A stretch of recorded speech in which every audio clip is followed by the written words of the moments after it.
যেতিয়া এজন মতা মানুহ খুব দুৰ্বল হয় তেতিয়া তেওঁ মাইকী মানুহক আক্ৰমণ কৰিব আৰম্ভ কৰে আপোনাৰ মই যদি কওঁ আপোনাৰ পৰিবাৰে বিবৰা কাৰ্যত কেনেকৈ চাকৰি পাইছিল মইতো আজিলৈকে কোৱা নাই আপোনাৰ পৰিবাৰতকৈ চোকা ছোৱালীক পিছ পেলাই থৈ চাকৰি দিয়া হৈছিল পেপাৰত ওলাইছিল ৰেকৰ্ড আছে মই আজি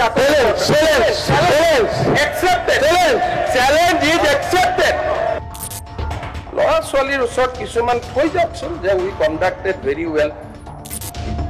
আপুনি যিমান এতিয়া সেই কণ্টেক্সুৱেল হৈ আছে আপুনি কৰিব পৰা নাই এইটো আপোনাৰ দিনত স্কুল কমিছে স্কুল বহা নাই চৰকাৰী স্কুল আপোনাৰ ঘৰত প্ৰাইভেট স্কুল হৈ গৈছে আপোনাৰ ঘৰৰ মানুহে প্ৰাইভেট স্কুল খুলিছে প্লিজ যেতিয়া কোনেও একো কৰিব নোৱাৰে যেতিয়া এজন মতা মানুহ খুব দুৰ্বল হয় তেতিয়া তেওঁ মাইকী মানুহক আক্ৰমণ কৰিব আৰম্ভ কৰে আপোনাৰ মই যদি কওঁ আপোনাৰ পৰিবাৰে বিবৰা কাৰ্যত কেনেকৈ চাকৰি পাইছিল মইতো আজিলৈকে কোৱা নাই গতিকে ক'ব লাগে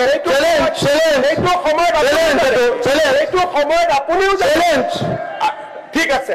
এই দিনাখন ইণ্টাৰভিউত মই আপোনাক আগত কওঁ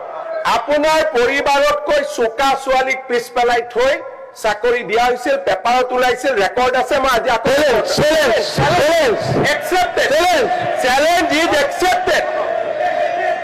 আন্দোলনকাৰী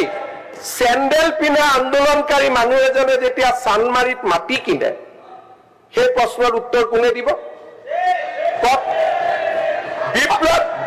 আপোনাৰ শ্ৰীমতীয়ে বেছি দৰমহা পায় কৈ আছো আপোনাতকে মোৰ শ্ৰীমতীয়ে বেছি দৰমহা পলিটিক্সৰ যিমান অসমত হৈছে অসমত কোনো মানুহে হোৱা নাই আপুনি যিমানে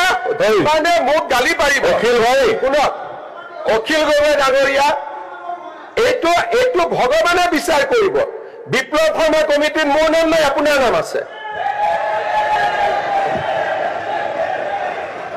মাননীয় অধ্যক্ষ মহোদয় মই লিষ্টখন আপুনি এপিএছচি লিষ্টখন আপুনি দিয়ে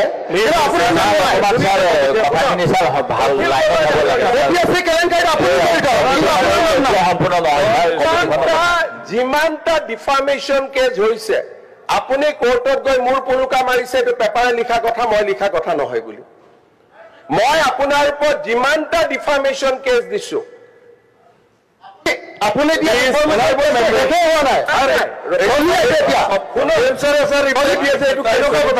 মাননীয় অধ্যক্ষ মহোদয় এক মিনিট অধ্যক্ষ মহোদয় আপোনাৰ ওপৰত মই যিমানটা ডিফামেশ্যন কেছ দিছো আপোনাৰ উকিলে গৈ কোৰ্টত কৈ এইকেইটা মই কোৱা নাই বুলি অন ৰেকৰ্ডৰ পৰা কৈছো হাউচ কমিটি এখন গঠন কৰি দিয়ক কমিটিখনে পৰীক্ষা কৰি লওক মই ক'লো আপোনাৰ সাহসে নাই কোৰ্টত গৈ কথা কোৱা আপুনি সাহসে ডকুমেণ্টখিনি দি দিয়ক কোৰ্টত মই কৈছিলো কি ডকুমেণ্টখিনি কোৰ্টত দি দিয়ক মই কোৰ্টত মই কি ক'ব আপুনি ইয়াত আলোচনাই কৰিব নোৱাৰে আপুনি লেজিছলেটৰ মাননীয় অধ্যক্ষ মহোদয় যোৱাকালি মই এটা কথা কৈছো হাউচখনক আপুনি যদি পৰিচালনা কৰিব লাগে এই এজন মানুহৰ লগত যদি মই এনেকৈ কথা পাতি থাকিব লাগে বাকী হাউচৰ কি অধিকাৰ নাই নেকি বাকী মেম্বাৰ্ছৰ অধিকাৰ নাই নেকি ইমান নিজক কিয় ডিগ্ৰেড কৰে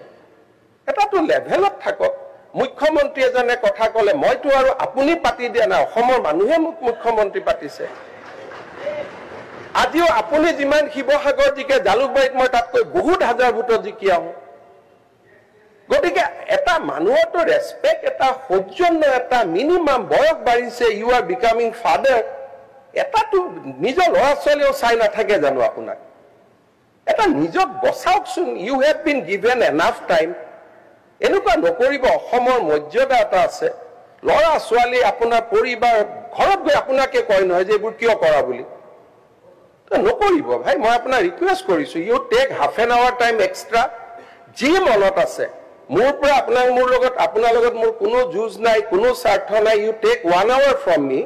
আমি শুনি থাকিম আপুনি যি ক'ব খোজে যোনে কথা কওক কালি জয়ন্ত মল্ল বৰুৱাই কথা কৈছে পিএইচচি তেওঁ পিএইচচি ডিপাৰ্টমেণ্টটো তেওঁ জন্মস্বত্বে লৈ আহিছে নেকি আজি মন্ত্ৰী আছে পিএইচচিৰ কালি নাই সেইটো গালি তেওঁ কিয় খাব গোটেইটো অসমীয়া ইঞ্জিনিয়াৰবিলাকে কাম কৰে পিএইচচি ডিপাৰ্টমেণ্টত তাৰ মাজত 10জন ভাল ইঞ্জিনিয়াৰ আছে গুণে টকা পইচা নাখায় তো এনেকে জেনেৰেলাইজ কৰি কৈ থাকিলে সকলোৰে মনবিলাক ভাঙি যায় নহয় মই আপোনাক ৰিকুৱেষ্ট কৰিছো যে প্ৰধানমন্ত্ৰীয়ে সংসদত কথা ক'লে কোনেও কথা নকয় আৰু আপুনি কওঁতে মই সবক হাক দিছো যে উত্তৰ নিদিব তেওঁ ক'ব দিয়ক ল'ৰা ছোৱালীৰ ওচৰত কিছুমান থৈ যাওকচোন যে we conducted very well Pramod Gogoi ইয়াত আছিলে আপুনি যিটো সমষ্টিৰ পৰা প্ৰতিনিধিত্ব কৰিছে তাৰ এমএলএ আছিলে Pramod Gogoi how he conducted house কিছুমান এনে বহি থকা মানে ভাবিব পাৰে অখিল গগৈ বহুত ডাঙৰ কৰি দিলে but history will not be kind to U